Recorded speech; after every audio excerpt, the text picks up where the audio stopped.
Welcome to Fade to Chat, Golden Age Cinema.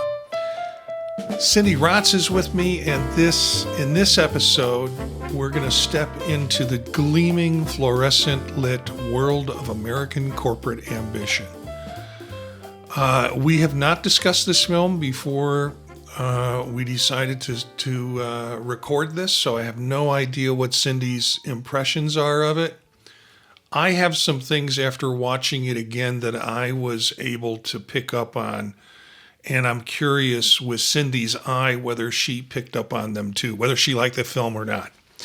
It is satire skewed with a smile, David Swift's How to Succeed in Business Without Really Trying from 1967, sort of the touchdown end zone of the film period that we will do. And it arrived just as Hollywood musicals were kind of dying off. People were less interested in going and seeing musicals, at least the theater versions of it. But it is really, as musicals go, well received and well rated in terms of Rotten Tomatoes and things like that. It's Broadway to screen adaptations, and we have done a lot of Broadway to screen adaptations. They've been plays instead of musicals. And, you know, the tide had turned, though, however, in terms of musicals, and Broadway's musicals kind of began to stay on Broadway. And Broadway started to produce more drama and themes and storylines that still fit in movie, but not musicals. It's based on Frank Loesser's 1961 Pulitzer Prize Tony Award-winning musical, adapted from Shepard Mead's 1952 satirical self-help book. That book is still available, apparently, on Amazon. Cindy, I was going to try and get a PDF copy that I could send you just to taunt you a little bit with the book. It follows J. Pierpont Finch, a window washer who reads a book called How to Succeed in Business Without Really Trying, reads the book, apparently, and he attempts to move through every rung of the ladder of Worldwide Wicket Company. And the storyline is all about that. He uses his charm and his confidence, but really not competence in any of his thing, which very true. You have to suspend belief, but you also have to have been in a business or organizational environment where those that aren't competent advance anyways, but maybe because of their charm. Starring Robert Morse reprising his Tony-winning stage role alongside Rudy Vallee. Wow, there's somebody from the 30s and 40s. Yeah. Michele Lee, and a cast of largely reconstituted parts of the Broadway company, and there's some stories about that. From what I understand, they didn't change a lot in this from the Broadway play. They didn't change one word. There might have been a section, I think, in one interview about it where they said they added this part on. They did some things different in one of the final scenes in the executive bathroom that they did differently than they did on the Broadway staging, because I saw that scene on the Broadway staging. It's an interesting look at Finch and satirical creation. The film navigates its origins as staged work and what 1960s corporate world would be actually like. I warned Cindy, I said, think of this as a Mad Men farce with music. And so, not knowing, I'd like to hear what your take is on this. Well, the good news is I enjoyed the movie. I really did. Okay. I went into it a little bit biased because I'm not a great lover of musicals, but I didn't think it was as heavy on the musical side as I thought it might have been. I mean, yes, there were a lot of songs and there was dancing. And there were quite a few of them that I enjoyed that I know we'll talk about. There were a few that I thought I could have done without. Mm-hmm. But for the most part, it was very good. And you led me down the path too of the Mad Men series. Yeah. Like, oh my gosh, I started watching that now. You And started watching the so whole I series? start I did. I found it online. I searched for it. It's on I forget if it's on Amazon. I don't know where it was, but I Yeah. found it. And so I started watching it, and it's a great series to watch. I'm only through the I think there's only one season I'm on right now, but yeah. And of Yeah, course I saw Robert Morse in it. I'm like, oh, there yeah, he is. Yeah. I Now, never watched Mad Men. I okay. Because when people get like The Sopranos, I've never watched The Sopranos because I hear about it like three seasons in, and everyone's like, "You're not Mm, watching it." It's like I don't have the time to invest to get 3 more years yeah. up to catch up with Right. this. Yeah. I did send you the link to Robert Morris's final scene Yeah. in that Yeah. movie. Yeah. I saw that today. Yeah, and the idea that he's still dancing and doing Broadway stuff. Mm-hmm. Mm-hmm. Before we get into the movie, he had a really interesting career because I went down the Robert Morris rabbit hole. I remember him as a child. I mean, I remember when I was a child watching him. I'd see him like on television doing things. Obviously, he has that gap in his front teeth. He Mm-hmm. always seemed to be kind of smiley and smirky. And there was something about his presence when I saw him in different things as a kid that cheered me up. I told you I didn't watch Mad Men, but my daughter did. And she informed me, because she knows we're both kind of fans of this musical. She knows that, and I said, why is this not done at high schools? And she said, not enough Mm. boys want to play in musicals to fill the roles because it's a Yeah. large It's male okay. cast. It's also a large female cast, but not big roles in it. Right. So I went down the Robert Morris rabbit hole, found a really good interview that he did maybe 10, 20 years after the role. And it was about the role. And then, of course, when I went to look for it last night to send it to you, I couldn't find it. I couldn't find it in my history. And I searched for Mm. like a half hour trying to find it. He did one with the Paley Center about his role on Mad Men. He did one with a kind of a theater, here's theater, and him and a panel of people talking about stuff. But there's this one on one he did with somebody just about this role. And he was Mm. older. I mean, was older in that Yeah. at that time when he did the interview. I couldn't find it. He told some of the same stories, the Fosse link to this movie, which Mm. we can talk about. But then I found out he did and he won an award for this. I think it was an Emmy for a masterpiece theater sort of thing that was his live show recorded. He played Truman Capote. The show was called True. Mm. And I watched some of the segments of it just to kind of it's on YouTube in a series of about ten minute segments. It's not a great recording or copy of it, but it's still pretty interesting to watch him play Truman Capote. It's a one man show, so he's not Mm-hmm. interacting with other people except on the telephone and stuff like that. So it just had a really interesting career. And then the best things in life are free when he's singing and dancing to Don Draper in Mad Men. So yeah, I went down the Robert Morris rabbit hole with this movie again. What what did you see that you was most drawn to?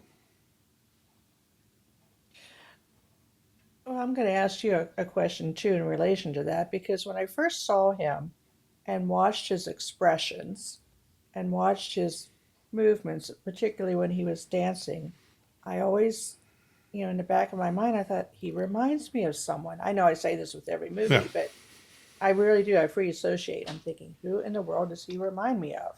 And I came up with Jerry Lewis. Yeah, I Can you mean, see that?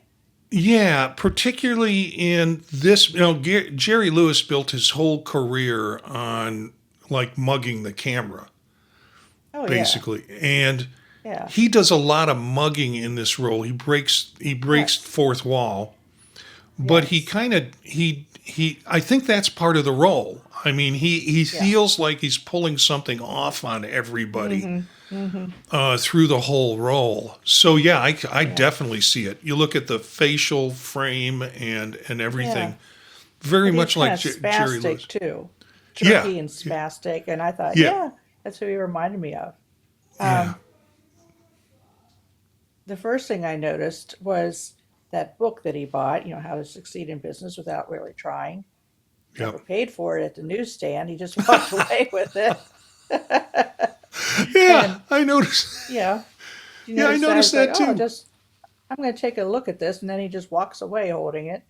And then when he was getting ready to do the window washing, which was his first job, of course, he was a window washer, he Yeah, was singing the song, and literally he was singing about rising to the top. And in the very next second, they showed the whatever that thing is that they're standing on for window yeah. washing. It literally goes down the building. And I thought, huh, that's a nice little, Juxtaposition. yeah, Yeah, contrast. Yeah. So by the time he got down to the first floor, he was ready to, I guess he has read enough of that book and he was ready to start, put it into action. yeah. It's the narrator plays a role in this too to kind of Hmm. inform. And Yeah. sometimes when he's reading the book, and sometimes when he's not reading the book, the narrator from the book Hmm. adds to the kind of the context. Yeah. One of the things I saw, and I don't know if you saw this, because again, I went down the Robert Morse rabbit hole.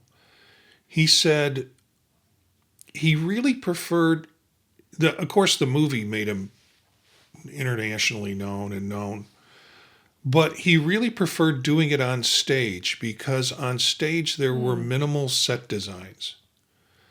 And it was almost like sketch comedy. So they'd move from one part of the stage to the other part of the stage, and then they'd do a scene.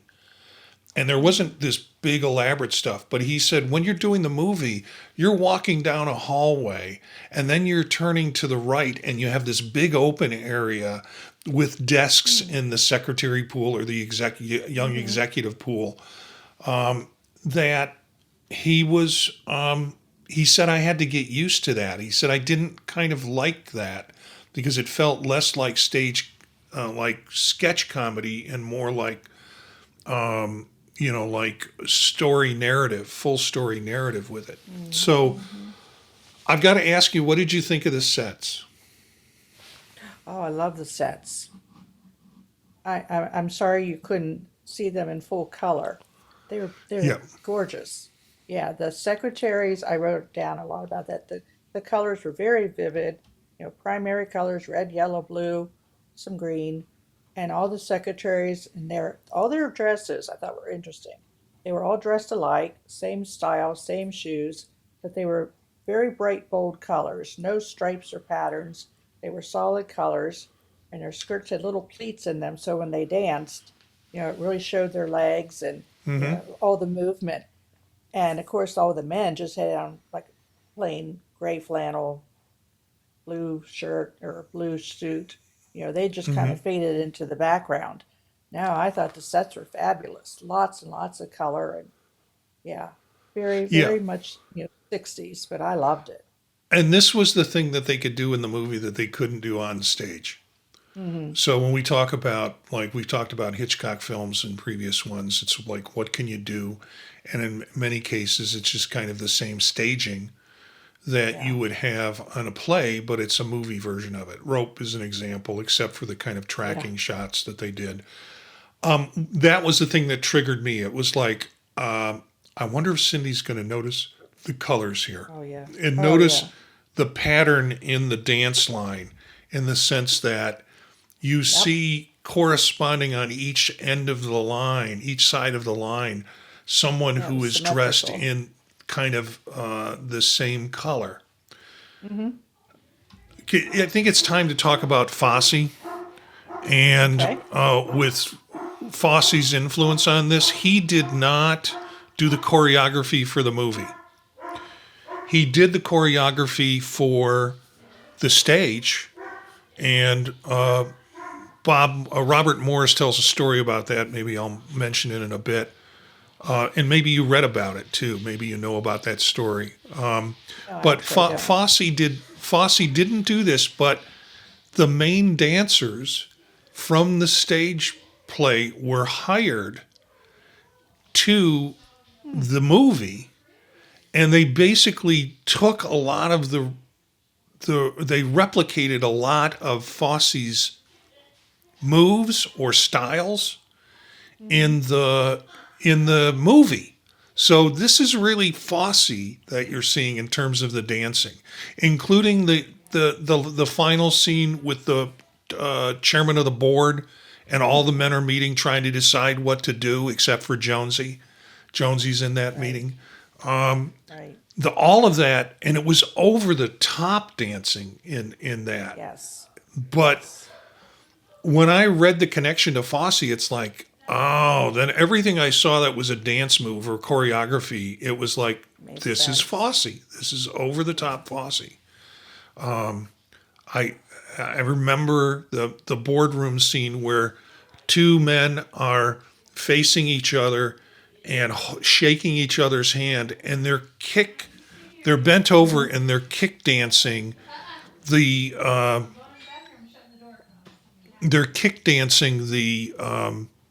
themselves across the dance line.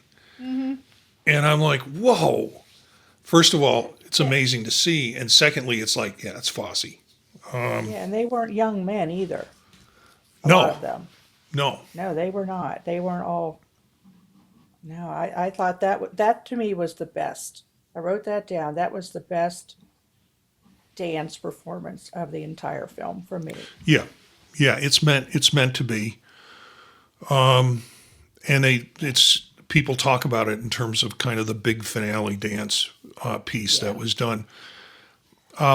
Robert Morse also talked about how he was surrounded by all these professional dancers and for these scenes. And I don't know, did you hear this story? Did you read this?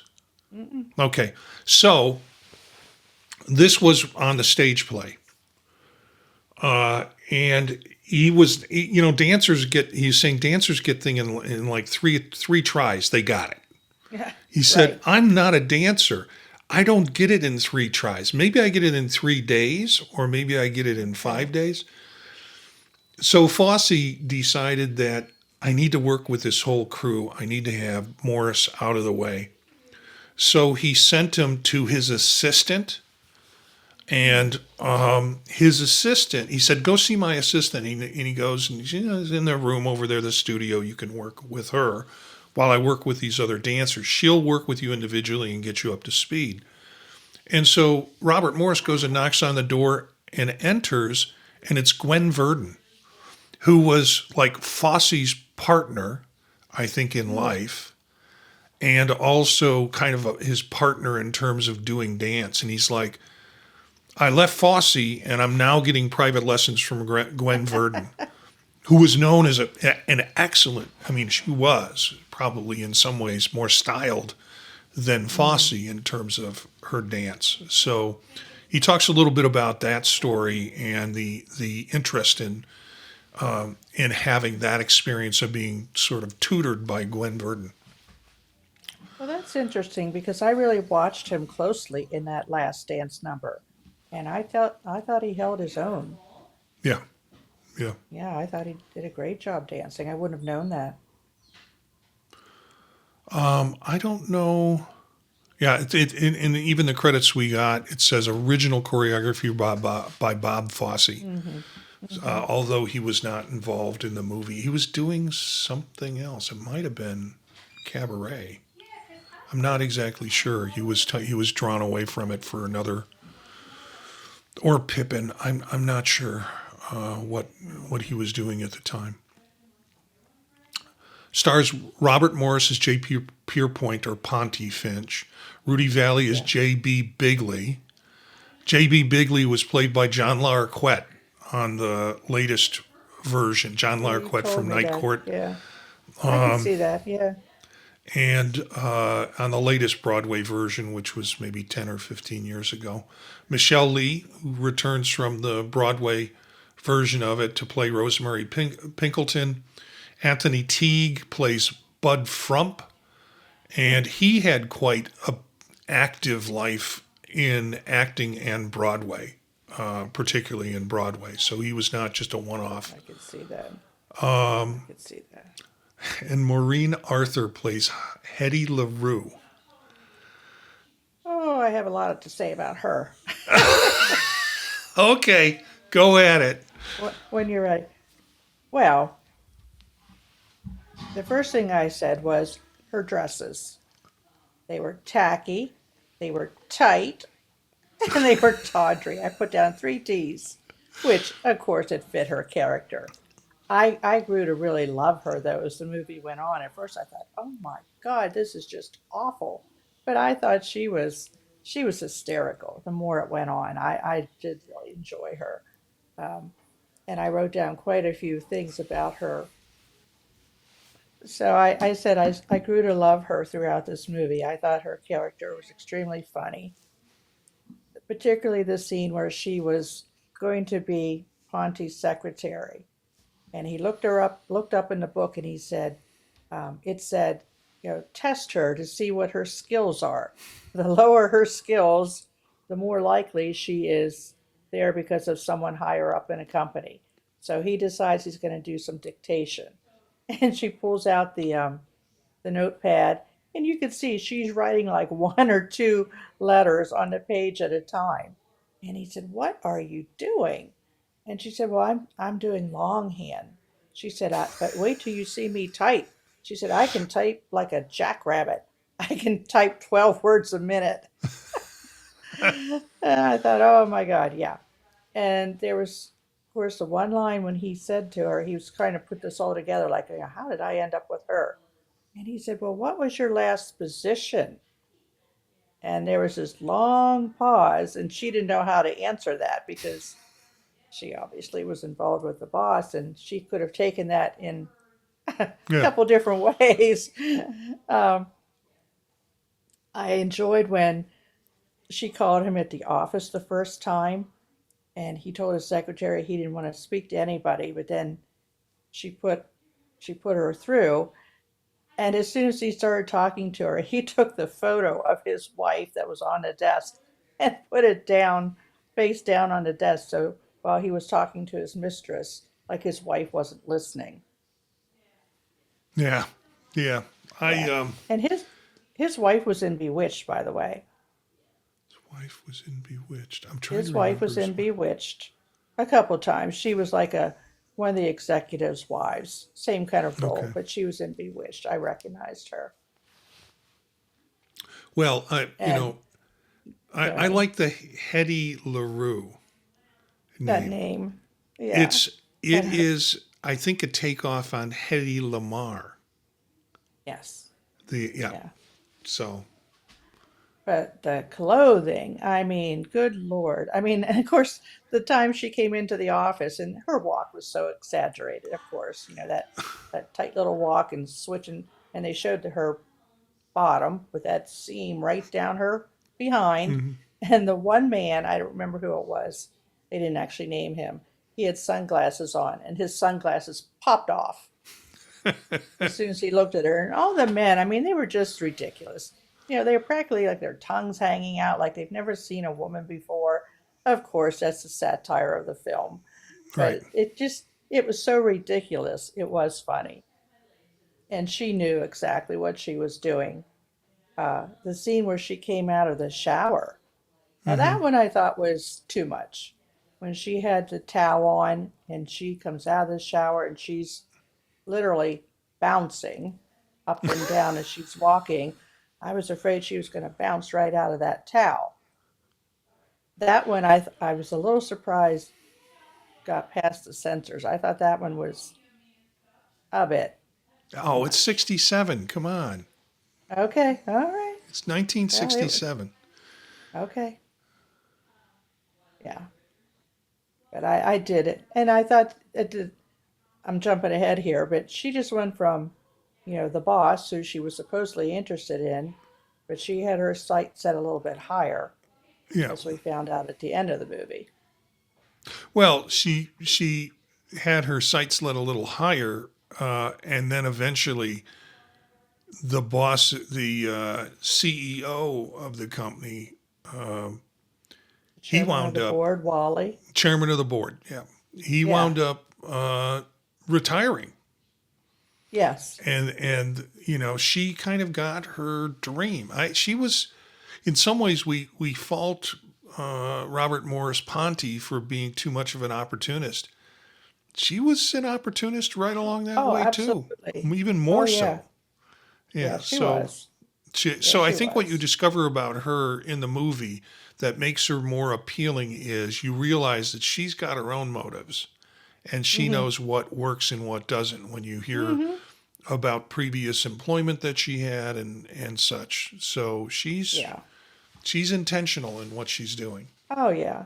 Because she said she used to be, what, the head cigarette girl at the Copa or something. Yeah. And she said at least there, when I would bend over, I would get a tip. Here, she said, if I bend over, I don't get anything. Yeah, she was well aware of her influence with those men. Yeah. So I'm going to ask you about a few scenes. Okay. And I'm going to ask you, I'm trying to run the song in my mind now, and I can't remember the title of it. It's been a long day. Mm. The singing that occurred at the elevator where Smitty is trying to negotiate between Robert Morris's Ponty's role and Michele Lee's role, Mm-hmm. and trying to get them to just go to dinner together. But the way that scene plays out, it's internal conversations that the characters are having that are sung out, and at the same time Mm-hmm. are they break that and they kind of sing to each other. Personally, I really like that song. I think it's kind of a neat arrangement Mm-hmm. for three singers to do. And so that's one thing that that stuck in my head. Any reaction to that? I agree with you. I like that particular one because of the interaction between the three. And then they did it again with Eddie LaRue And and yeah, yeah, they did it again. Yeah, and with where she Bud couldn't Frump sing. and with Yeah, Bigley. that's right, Bud Frump. Yeah, yeah. Yeah, yeah, that one I enjoyed. I really enjoyed because like you said, they could say things in the song that they were thinking in their head, Yeah. where it would have been boring if it had just been the dialogue. Yeah, and it's I not just an exposition of this is how I'm feeling world, blah, blah, blah, blah, blah. And you mm, see that in some musical, and people, why are they singing it? But in this yeah. case, I think it was a. And the other thing they did in this musical was that they carried themes and songs throughout the Mhm. whole movie. So Mhm. like you said, you hear it Right. once and then it comes up. That happens in Yeah. multiple cases. I'm going to ask Yes. you about a scene that I think probably you might find. I don't know. I'm kind of guessing. Secretary is not a toy. Oh, oh, I was slightly offended by it the first time I saw it. I'm like, okay, this is really sexist and Mm-hmm. demeaning to women. But then I thought, okay, let's just re-examine this. Let's think about the times and realize this is a satire. And the second time I watched it, I looked at them more. I wrote down, I looked at that from a visual standpoint. I love the dancing, I love the colors, I love the movement. And I also noticed there was a one point in the music where it sounded like the typewriters were clicking and they were Mm-hmm. clicking their heels on the floor. I love that. So I just tuned out the lyrics and said, well, the lyrics are whatever they are. They're just meant to be a farce. Because if I Yeah. took it seriously, I wouldn't have liked it, but I just didn't take it seriously. That was one of This my favorites. The scene that I don't like, and I find kind of, I don't know,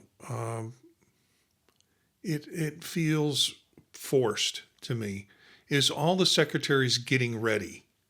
When they're sitting around putting their Um, makeup on and fluffing their hair, and then the one secretary kind of who is not as focused or trying to do it. She was actually in Green Acres, and she played the mhm. character, the brother and sister, I think, and she was one of the handy people. They had a Oh, yeah. team, and so I Yes. recognized her face and her expression in that. I just kind of thought, oh come on, you know, let's I they're focusing, they're sitting at their desk focusing so much on getting ready, and then they call a coffee break and they scream, "Al, it's about time." yeah. I did notice that a lot of this, without music, a lot of this movie was choreographed. So the way they're Mhm. sitting at their desk, the way they're putting their feet out to the side, all of that was pretty tightly choreographed, I think. Mhm. I'll tell you, since watching this about a week ago, that the secretary is not a toy is like an ear earworm in my head. I can't shake that song. So I'm in the kitchen, I'm working, putting stuff together, or cleaning things up, and that pops into my head.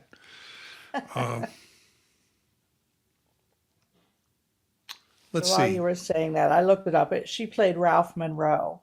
Okay, all right. Yeah. Yeah, Ralph. I remember. Although she was Uh, a female. Yeah. yeah. Um, the this scene with Robert Morse and J.J. Bigley, Rudy Vallee, uh, singing the Alma Mater song, and Robert Morse is kind of faked that he came from the same school that he did, and then Yes. the boss starts singing the Alma Mater song, and he's like, "I'm really stuck here now. I've got to follow along." He He had to was like a fake it. half beat away Yeah. on each one, and then like the second Yeah. round through, he knew what was He coming got it. up. He got So it. it Yeah. was really kind of gave the impression, well, he was intending to show that Hmm. he was learning the song while Rudy Vallee was singing it. Hmm. It was interesting for me to see Rudy Vallee sing, because my memories of Rudy Vallee from the 30s has been this really stylized sort of singing. And he Hmm. was Hmm. much more Broadway kind of singing. And of course, he had that role for 3 years. I think 1,500 shows they did on Broadway with this. Wow. So, I loved it when he said he knitted his sweater and the mm, covers for his golf clubs. He said even the pom poms. yeah. I Believe in You. It with Michele Lee and Robert Morse. Any reaction to Hmm. that? Didn't like that one. When Mm. she was singing to him after their date, they Yeah, were sitting right. on the steps, I think. That was the one. I like her. I like she has a beautiful voice, but I I could have done without that one. Okay. Maybe because there was no dancing. I don't know. That one just like okay, let's fast forward through this. Let's move on. Okay, so that theme is brought back into the Hmm. executive washroom. Right. What did you Where he think about sings to that scene? himself. Now Yeah. that I enjoyed because again, I also noticed like when he was singing, the executives they were stopped, like they were in still Right. motion. They did that a couple times where everyone in the background just stopped. And so you focused on whoever was singing at the moment.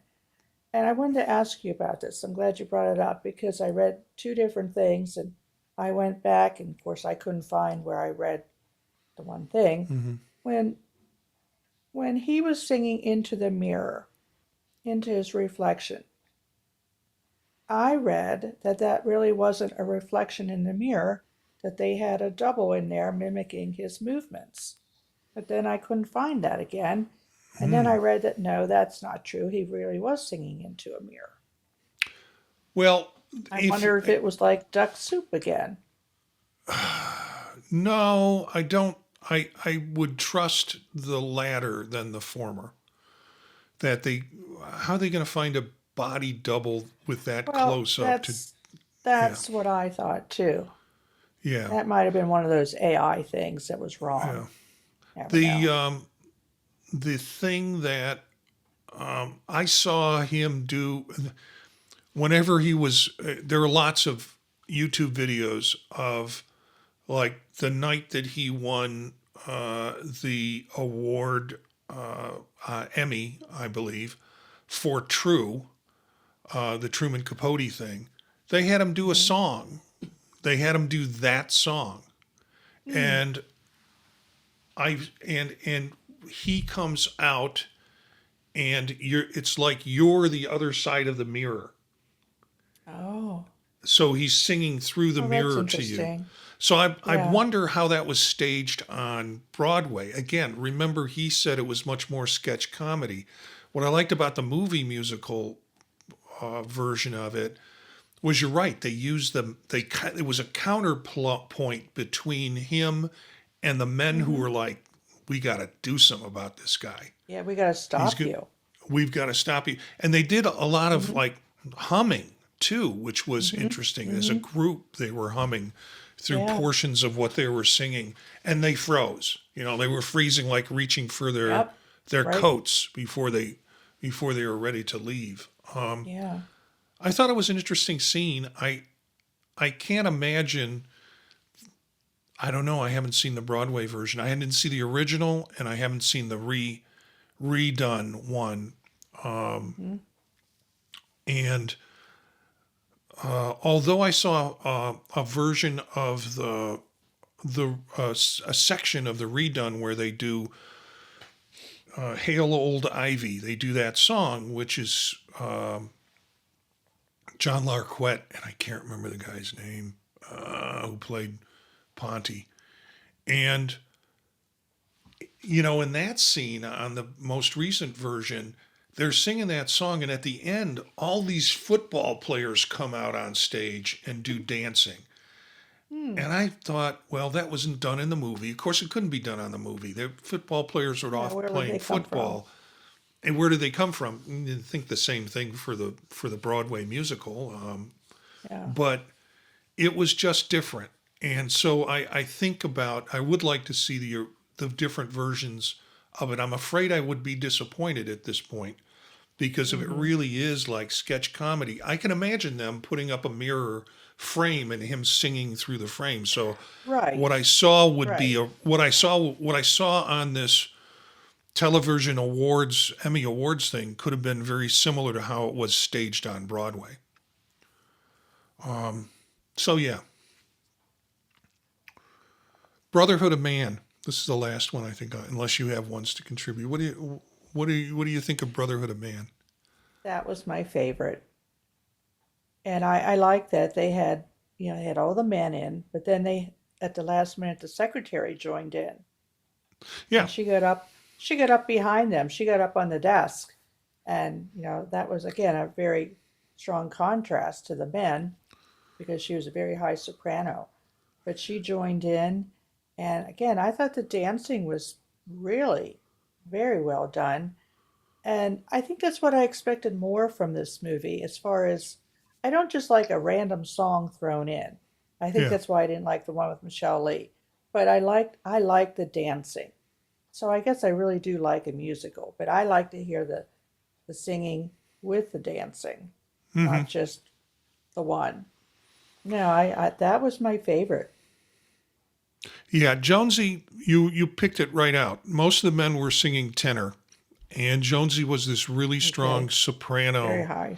Yeah. voice, and it was meant to be. A lot of the rhythm to it was written in terms of like a spiritual. Hmm. So you have that high soprano who sings in a Yeah, spiritual to it's like a drive home a gospel or particular, something. right, Yeah, gospel yeah, it spiritual was. sort of Yeah, sort of piece.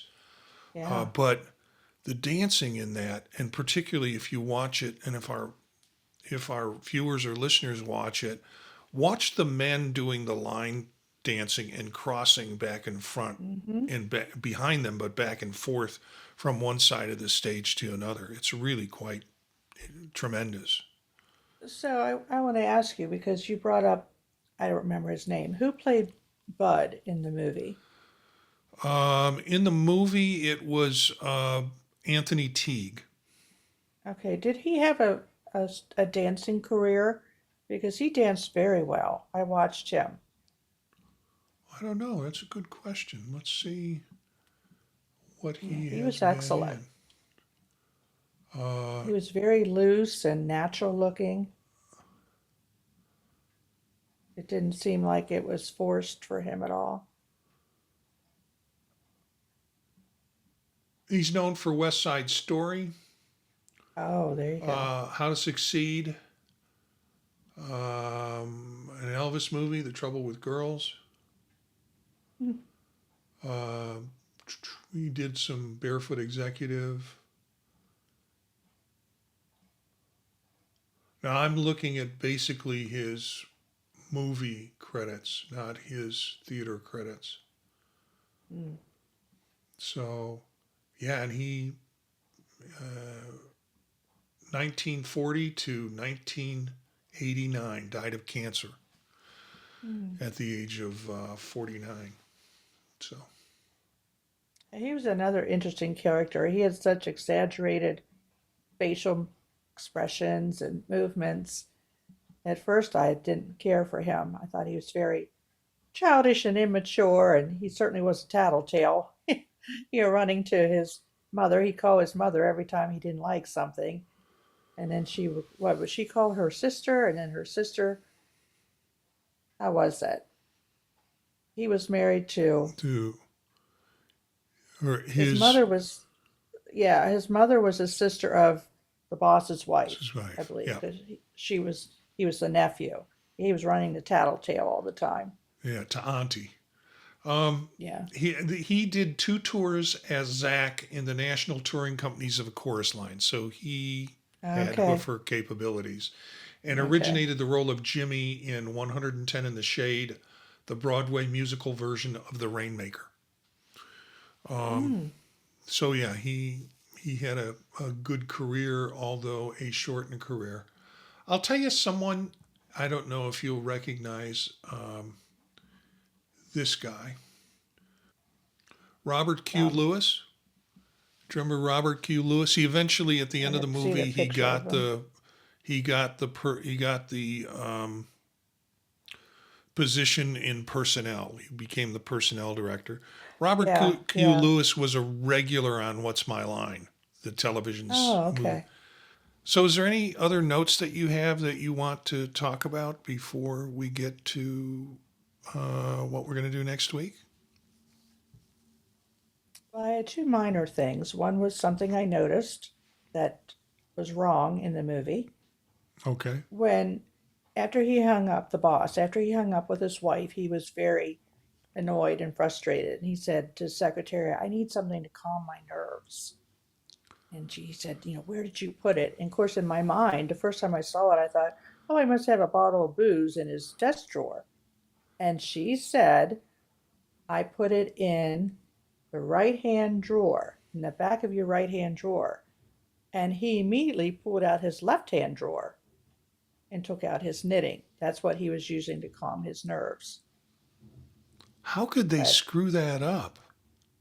but it was I they mean, I did. believe you, but it's just like, how could you screw that up? She specifically said the back of your right hand drawer.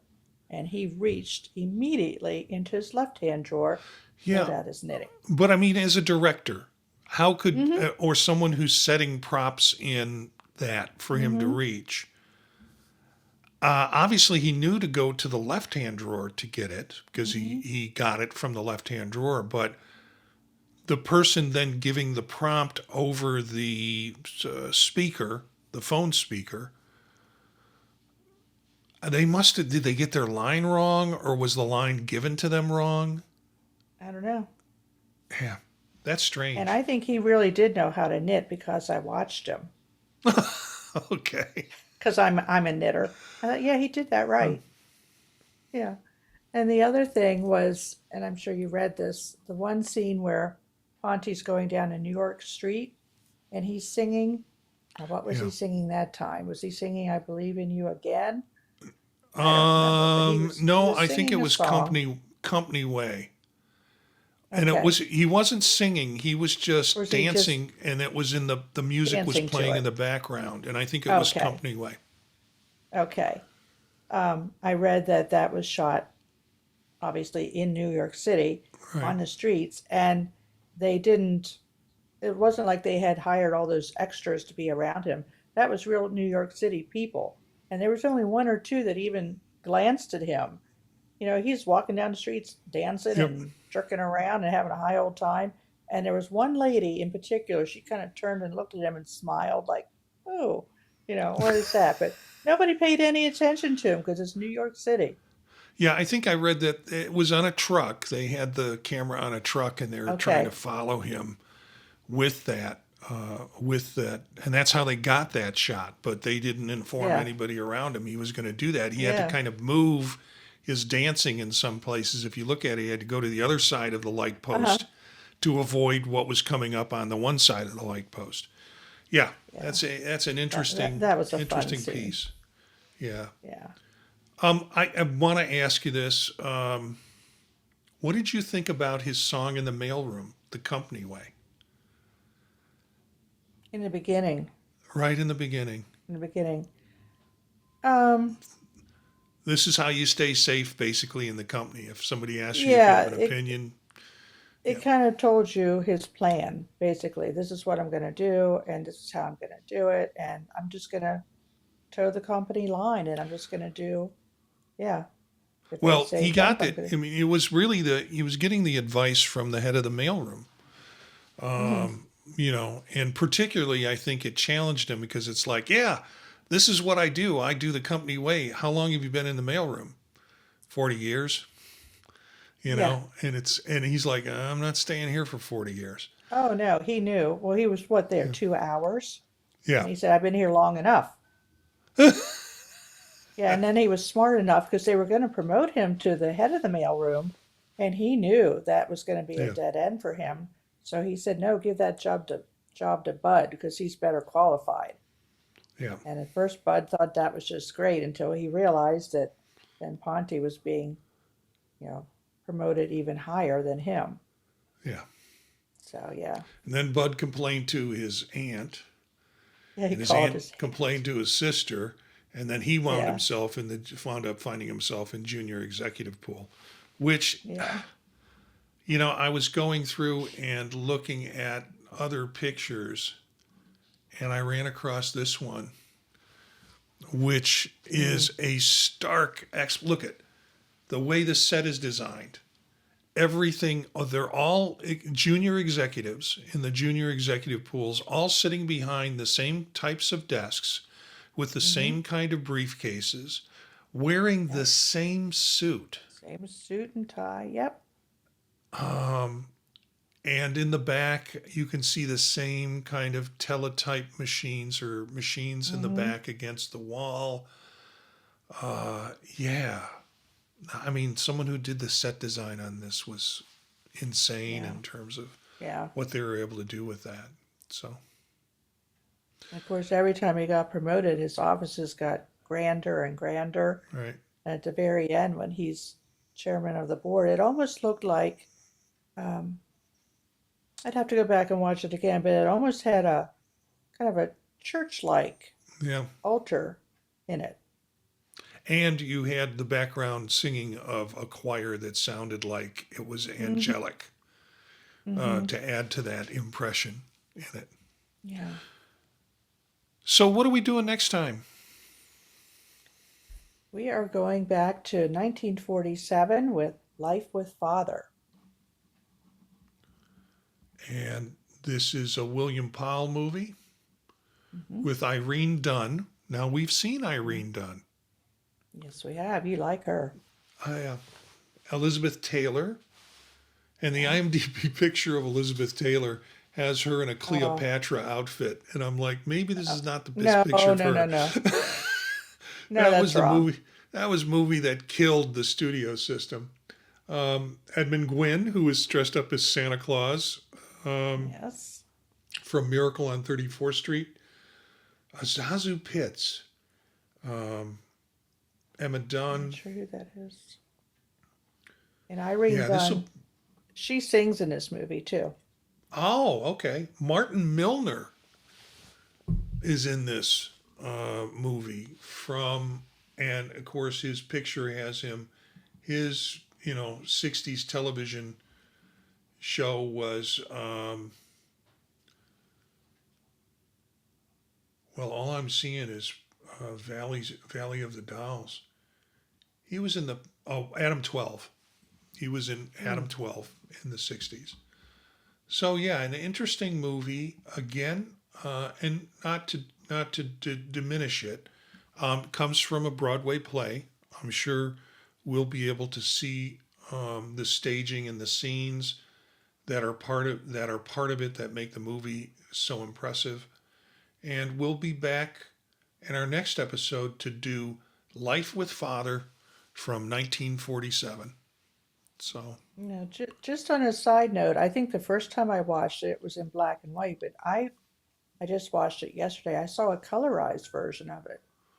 So I was watching, surfing, looking at stuff, and a preview or at least a still shot came up for William Powell movie My Man Godfrey. And this is one that when I saw it, I'm like, Mm. we need to do this at some point. But it was cut, Yeah, it announced it as being colorized. I'm like, don't do this. But I when I know. actually went to watch it on TCM, it was in black and white. And Mm. and but why they chose the still that said and colorized. Um, Yeah. so yeah, we'll have to consider My Man Godfrey sometime. That's from 1936, so it throws us a little bit back in the Right. spectrum where we are from these from the current ones. Of course, William uh, William Powell with all the Thin Man movies. We haven't done one of those yet. Mm. So yeah, we'll look at that. Um, Thanks, Cindy, for being part of this, and good Thank luck. you. As you mentioned, I think earlier there were some storms coming.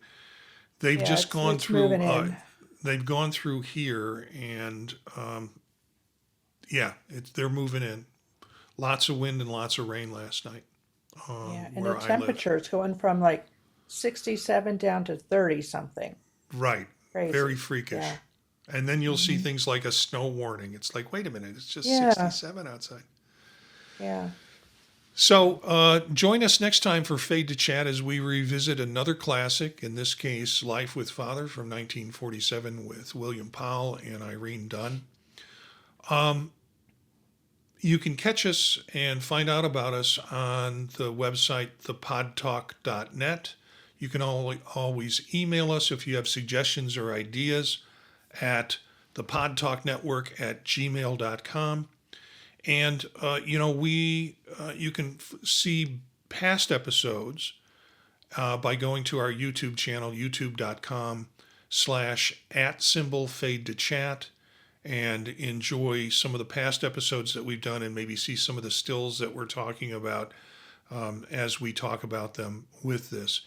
It's great to do this and revisit some of these Hollywood Golden Age classics that we have, where style, story, and the cultural moment collide in ways that still echo today. And I think the movie we did today echoes today. There's still a Oh, lot of most that definitely. craziness going on in corporate America or any work environment. So, as you can, remember to join us and keep the projectors rolling.